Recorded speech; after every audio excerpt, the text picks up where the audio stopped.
निष्पत्ति को आम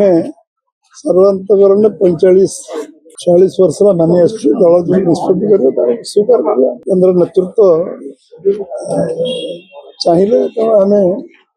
राजस्व को मनोनीत हाँपाई प्रार्थी हाँपाई से मनोनयन कर दायित्व निर्वाह करा पड़ो जहाँ दल चाहिए से कर मो कारण ओडिशा सरकार भूल भ्रांति दूर हवा दरकार सबू साधारण लोक ओडिशा परिवर्तन आने मु सभापति थी तेणु लोक स्वाभाविक भाव कहे मनमोहन सिंह सभापति सरकार किंतु साधारण लोकंर मूल कही साधारण लोक कारण सरकार आते धन्यवाद देले कम हम केन्द्र नेतृत्व और साधारण लोकंर निष्पत्ति कारण ओडिशा सरकार परिवर्तन हो आज ओडिशा जो सरकार चलती 20 मासर यशस्वी सरकार मोहन माझी नेतृत्व निश्चित भाव सफल सरकार एवं लोक जो आशा अपेक्षा अच्छी पूरा करने सरकार पूरा काम कर दुर्लभ कार्यकर्ता अच्छा साधारण लोकंर